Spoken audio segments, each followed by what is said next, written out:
रुद्रांश एक वीर योद्धा एपिसोड 47। रुद्रांश और शिवांगी।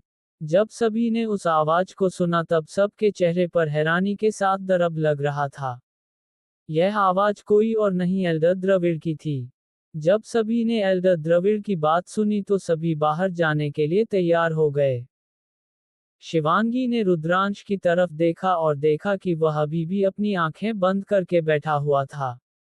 तभी शिवांगी ने चिल्लाते हुए कहा, रुद्रांश जल्दी उठो, हमें जाना है। शिवांगी ने इतनी जोर से चिल्लाया था कि रुद्रांश चौंक गया। फिर उसने झट से अपनी आंखें खोली और उसको भी अब एहसास हो गया था कि उसने अपने अभ्यास करने में थोड़ी देर कर दी है। आज यहाँ से बाहर निकालने की आखिरी दिन है। फिर उसने जल्दी से खड़ा हुआ और सबकी तरफ देखते हुए कहा, माफ करना दोस्तों, मुझे अपनी शक्तियों को संभालने में थोड़ी देर हो गई। फिर उसने सभी की तरफ देखकर कहा, अब चलो चलते हैं। वैसे भी ज्यादा समय नहीं रहा। लगता है दरवाजा बंद होने वाला है। जिसे सुनकर सभी ने अपना सिर हिलाते हुए सहमत हुए और सभी दरवाजे की तरफ दौड़ने लगे।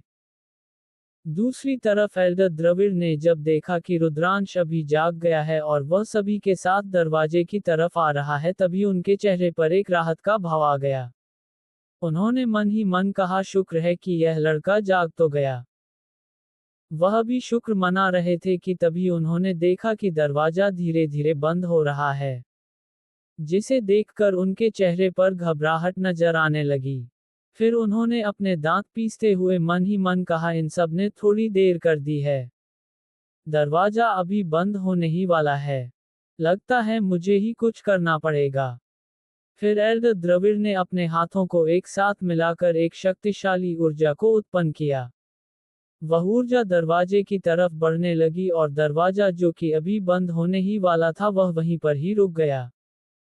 आचार्य सुमंत ने भी अपनी शक्तियों को जागृत किया और एल्डर द्रविड़ को अपनी शक्तियों से साथ देने लगे। इसके बाद अचानक एल्डर द्रविड़ को यह महसूस हुआ कि उनकी शक्तियां थोड़ी बढ़ गई हैं। फिर उन्होंने आचार्य सुमंत की तरफ देखा और हल्के मुस्कान के साथ धन्यवाद कहा। इसके बाद वह फिर से दरवाजे को बंद होने से रोकने लगे। रुद्रांश और उसके साथी दरवाजे की तरफ दौड़ने लगे, लेकिन दरवाजा अब धीरे धीरे बंद हो रहा था। जिसे देखकर सभी के चेहरे पर घबराहट नजर आने लगी। फिर सभी तेजी से दरवाजे की तरफ दौड़ने लगे। सबसे आगे सानवी और विक्रांत थे। वह ये बिल्कुल भी नहीं चाहते थे कि आंतरिक ऊर्जा घर में वह एक साल तक बंद रहें। उसके पीछे राजकुमारी शिवांगी और ध्रुव दोनों दौड़ रहे थे। और सबके पीछे थे रुद्रांश। कुछ ही पलों में सानवी और विक्रांत दोनों ही दरवाजे के बिल्कुल पास पहुंच गए। फिर दोनों ने एक चालाकी से दरवाजे से बाहर कूद गए। इसके बाद शिवांगी और ध्रुव ने दोनों ने एक दूसरे की तरफ देखा और फिर पीछे मुड़कर रुद्रांश की तरफ देखने लगे। फिर ध्रुव ने रुद्रांश की तरफ देखते हुए कहा, रुद्रांश भाई जल्दी करो, दरवाजा बस बंद होने वाला है। जब रुद्रांश ने ध्रुव की बात सुनी तो वह और भी तेजी से दरवाजे की तरफ दौड़ने लगा। कुछ पलों में वह तीनों भी दरवाजे के बिल्कुल नजदीक आ गए। फिर ध्रुव और राजकुमारी शिवांगी ने भी एक बार रुद्रांश की तरफ देखा और फिर कूदने का इशारा किया। और दोनों दरवाजे की तरफ कूद गए। इधर एल्डर द्रविड़ को उस दरवाजे को खुला रखने में बहुत ज्यादा शक्ति खर्च हो रही थी। उनके चेहरे पर अब पसीने की बूंदें बह रही थीं। वह बड़ी मुश्किल से उस दरवाजे को बंद होने से रुक पा रहे थे। फिर उन्होंने देखा कि दो और शिष्य उस दरवाजे से बाहर आ गए। जब आचार्य सुमंत ने देखा कि दो और शिष्य बाहर आए हैं तब उनके चेहरे पर थोड़ा राहत दिखने लगी। पर फिर उन्होंने देखा कि वह दोनों ध्रुव और शिवांगी थे। इसे देखकर उनके चेहरे परेशानी दिखने लगी। वह रुद्रांश के लिए परेशान दिख रहे थे क्योंकि रुद्रांश अभी तक बाहर नहीं आया था। इधर एल्डर द्रविड़ अभी और ज्यादा देर उस दरवाजे को खुला नहीं रख पा रहे थे। उनके चेहरे पर अब दर्द दिखने लगा था। दरअसल अब उस दरवाजे को खुला रखने में उनके शरीर की सारी शक्तियां खत्म हो गई थीं। उनका शरीर अब कमजोर पड़ रहा था। फिर उनके मुंह से खून निकलने लगा। जब सभी ने एल्डर द्रविड़ की यह हालत देखी तब उनके चेहरे पर घबराहट नजर आने लगी। सभी ने एक साथ चिंता से चिल्लाया, एल्डर द्रविड़। फिर एल्डर द्रविड़ की आंखें धीरे धीरे बंद होने लगी थीं। और फिर वह लड़खड़ा कर कुछ कदम पीछे हट गए। इसके बाद उनके हाथों से जो ऊर्जा निकलकर उस दरवाजे को बंद होने से रोक रही थी वह भी खत्म हो गई। जब एल्डर द्रविड़ के हाथों से ऊर्जा खत्म हो गई तो दरवाजा धीरे धीरे बंद होने लगा। रुद्रांश ने अपनी आंखें बड़ी कर दी और दरवाजे की तरफ दौड़ने लगा। ध्रुव और शिवांगी ने भी दरवाजे को बंद होता देखा और रुद्रांश चिल्लाते हुए उसकी तरफ दौड़ने लगे। लेकिन दरवाजा अब बहुत तेजी से बंद हो रहा था। रुद्रांश ने अपनी सारी शक्ति का उपयोग करके दरवाजे की तरफ कूद पड़ा। ध्रुव और शिवांगी ने भी रुद्रांश को देखा और उसकी तरफ दौड़ने लगे। लेकिन दरवाजा अब पूरी तरह से बंद हो गया था। लेकिन उन दोनों ने यह नहीं देख कि दरवाजा बंद होने से ठीक पहले ही कोई इंसान वहां से बाहर आ गया था। ध्रुव और शिवांगी ने दरवाजे को बंद होते हुए देखा और उनके चेहरे पर दुख दिखने लगा। राजकुमारी शिवांगी की आंखों से आंसू निकालने लगे थे। ध्रुव ने चिल्लाते हुए दुख के साथ कहा, नहीं, यह नहीं हो सकता। रुद्रांश भाई अंदर कैसे रह सकते हैं, जरूर वह बाहर आ गए होंगे। ध्रुव मन ही मन ये कह तो रहा था, लेकिन उसको भी ये लग रहा था कि रुद्रांश अब भी आंतरिक ऊर्जा घर में ही कैद हो गया है। वह अपने आप से सवाल कर रहा था कि क्या रुद्रांश भाई वास्तव में अंदर ही रह गया है। इधर एल्डर द्रविड़ अभी तक शक्ति की कमी के चलते बेहोश हो गए थे। उनका शरीर अब बहुत कमजोर हो गया था। ध्रुव और शिवांगी ने उनकी तरफ देखा और उनकी हालत देखकर चिंतित हो गए। आचार्य सुमंत वहां पर पहुंच गए थे। उनको भी एल्डर द्रविड़ की हालत देखकर दुख हुआ। फिर उन्होंने एल्डर द्रविड़ की जांच की, जिससे उनको पता चला कि एल्डर द्रविड़ की शक्तियां अब उनके शरीर में ना के बराबर बची हैं। फिर उन्होंने अपनी स्टोरेज अंगूठी से एक गोली निकाली और एल्डर द्रविड़ के मुंह में रख दी। यह एक तीसरे स्तर की ऊर्जा गोली था, जिसके खाने के बाद एल्डर द्रविड़ की शक्तियां फिर से भरने लगी। इसके तुरंत बाद एल्डर द्रविड़ के चेहरे पर लालिमा दिखने लगी। फिर कुछ समय बाद उनको होश आया, लेकिन उनका शरीर अभी भी बहुत कमजोर दिख रहा था। एल्डर द्रविड़ की हालत देखकर आचार्य सुमंत ने आगे कहा, हमें एल्डर द्रविड़ को जल्दी से जल्दी ठीक करना होगा। वह बहुत कमजोर हो गए हैं। शिवांगी ने कहा, हाँ, हमें उनकी मदद करनी होगी। लेकिन रुद्रांश के बारे में क्या वह वास्तव में अंदर ही रह गया है? जब सभी ने शिवांगी की बात सुनी तब सभी के चेहरे पर परेशानी दिखने लगी। शिवांगी की बात पर आचार्य सुमित कुछ कहना ही बोले थे कि तभी ध्रुव ने दृढ़ता के साथ कहा, रुद्रांश भाई को कुछ नहीं होगा, मुझे अभी रुद्रांश भाई के ऊपर पूरा भरोसा है। वह अपने आप को जरूर बचा लेंगे। लेकिन शिवांगी को ये बात समझ नहीं आ रही थी। वह रुद्रांश के बारे में चिंतित थी। वह जानना चाहती थी कि रुद्रांश के साथ क्या हुआ है।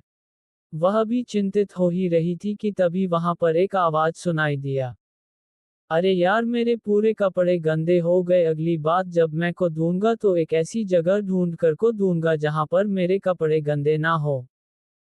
जब सभी ने उस आवाज की तरफ मुड़ गए तो उनकी आंखें हैरानी से चौड़ी हो गई। उनका मुंह खुला का खुला रह गया।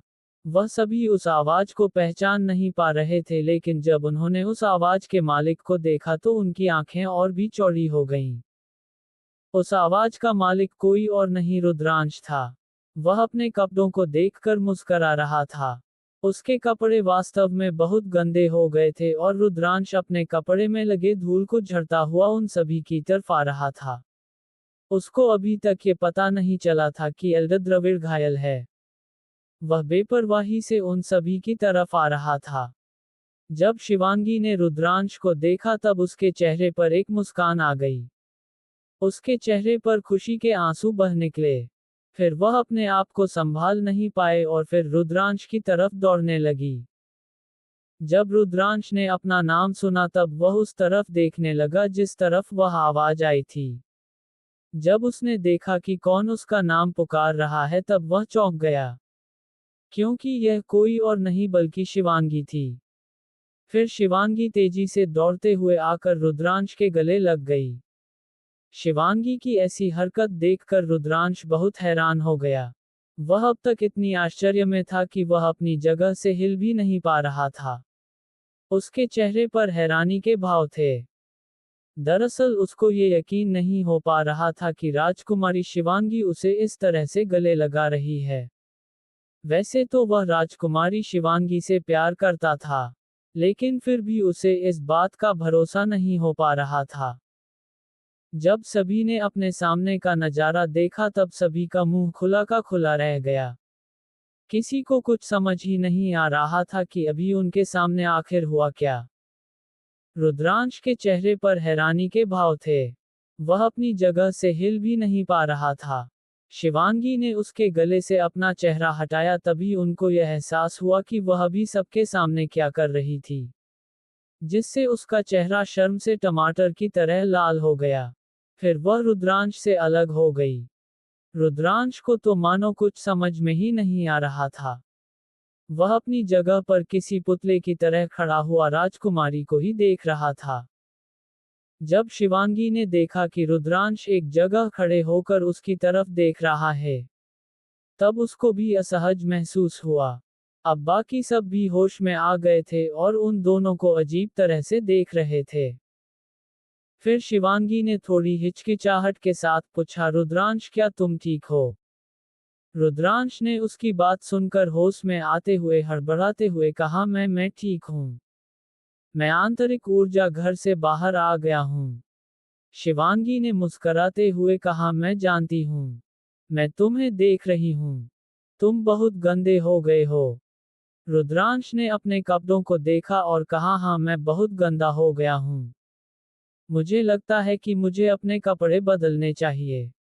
जिस पर शिवांगी ने मुस्कुराते हुए अपना सर हाँ में हिला दिया। रुद्रांश ने उसकी बात सुनी और कहा, धन्यवाद शिवांगी। तुम बहुत अच्छी हो। जिसे सुनकर शिवांगी का चेहरा शर्म से लाल हो गया। तभी ओह ओह वहां पर एक खांसी की आवाज सुनाई दी, जिसे सुनकर वह दोनों उसे दिशा में देखने लगे। वहां पर आचार्य सुमंत और एल्डर द्रविड़ उन दोनों को देखकर मुस्कुरा रहे थे। दरअसल आचार्य सुमन की हुई गोली की वजह से एल्डर द्रविड़ कुछ हद तक ठीक हो गए थे और आचार्य सुमंत के साथ उन्हीं की तरफ मुस्कुराते हुए आ रहे थे। जब दोनों ने उनको देखा तब उन दोनों के चेहरे पर शर्म और भी बढ़ गया। राजकुमार इतनी तो हुई ना, सर झुकाती हुई अपना चेहरा छुपाने की नाकाम कोशिश कर रही थी। राजकुमारी शिवांगी इतनी शर्मिंदा हो गई थी कि वह अपना सिर झुकाती हुई अपना चेहरा छुपाने की नाकाम कोशिश कर रही थी। रुद्रांश भी अपना चेहरा छुपाने की कोशिश कर रहा था, लेकिन वह अपनी शर्म को छुपा नहीं पा रहा था। आचार्य सुमंत और एल्डर द्रविड़ ने उनकी तरफ देखा और मुस्कुराते हुए कहा, क्या हुआ रुद्रांश और शिवांगी? तुम दोनों इतने शर्मिंदा क्यों हो? रुद्रांश ने अपना चेहरा उठाया और कहा, कुछ नहीं आचार्य जी। हम बस। शिवांगी ने उसकी बात पूरी की और कहा, हम बस एक दूसरे के साथ बात कर रहे थे। आचार्य सुमंत और एल्डर द्रविड़ ने उनकी तरफ देखा और मुस्कुराते हुए कहा, ठीक है। हमें पता है कि तुम दोनों क्या कर रहे थे। रुद्रांश और शिवांगी ने एक दूसरे की तरफ देखा और शर्मिंदा हो गए। वे दोनों जानते थे कि आचार्य सुमंत और एल्डर द्रविड़ ने उनकी बात सुन ली है। इसके बाद ध्रुव उसके गले लग गया और बोला, रुद्रांश भाई आपने तो मुझे डरा ही दिया था। जिस पर रुद्रांश मुस्कुराने लगा। फिर ध्रुव रुद्रांश से अलग हुआ। जब एल्डर द्रविड़ ने रुद्रांश को देखा तब उसकी आंखों में चमक आ गई। फिर उन्होंने रुद्रांश से कहा, लड़के तुम तो बहुत ही ज्यादा प्रतिभाशाली हो। तुमने 20 दिन के अंदर ही अपना युद्ध स्तर 2 पड़ाव से बढ़ा लिया है। रुद्रांश ने एल्डर द्रविड़ की बात सुनी और मुस्कुराते हुए कहा, धन्यवाद एल्डर। वैसे मुझे माफ कर दीजिए एल्डर द्रविड़, मेरी वजह से आपको इतना कष्ट सहना पड़ा। एल्डर द्रविड़ ने रुद्रांश को देखा और मुस्कुराकर कहा, कोई बात नहीं, लेसे तुम्हारे पास एक अद्वितीय प्रतिभा है जो तुम्हें अन्य लोगों से अलग बनाती है। तुम्हारे लिए ऐसा करना जायज था। शिवांगी ने रुद्रांश को देखा और मुस्कुराते हुए कहा, मैं भी रुद्रांश की प्रतिभा को जानती हूँ। वह एक अद्वितीय योद्धा है। जिसे सुनकर एल्डर द्रविड़ ने अपना सिर हिला दिया। उसके बाद वह पलटे और आचार्य सुमंत की तरफ देखकर ने गुप्त रूप से एक संदेश दिया, जिस पर आचार्य सुमंत ने भी अपना सिर हिला दिया। इसके बाद एल्डर द्रविड़ ने सबसे कहा, अब आप सभी को यहाँ से जाना चाहिए। जिसे सुनकर सभी ने सहमति जताई। फिर आज इस मत में सभी की तरफ देखकर कहा, आप सभी चलो, हमें यहाँ से जाना है। इतना कहकर वह आगे बढ़ने लगे। फिर सभी ने एल्डर द्रविड़ को प्रणाम किया और वहां से जाने लगे। जाते समय एल्डर द्रविड़ रुद्रांश की तरफ ही देख रहे थे। एल्डर द्रविड़ ने मन में कहा, रुद्रांश एक अद्वितीय योद्धा है। उसकी क्षमताएं और शक्तियां बहुत अधिक हैं। मुझे लगता है कि वह भविष्य में एक महान योद्धा बन सकता है। एल्डर द्रविड़ ने रुद्रांश को देखा और मुस्कुराते हुए धीमी आवाज में कहा, रुद्रांश, तुम्हारा भविष्य बहुत उज्जवल है। मुझे विश्वास है कि तुम शीर्ष महान योद्धा प्रतियोगिता में अच्छा प्रदर्शन करोगे। क्या होगा आगे? क्या कहा था एल्डर द्रविड़ ने आचार्य सुमंत को? आंतरिक ऊर्जा घर से बाहर आने के बाद अब क्या करने वाला है रुद्रांश?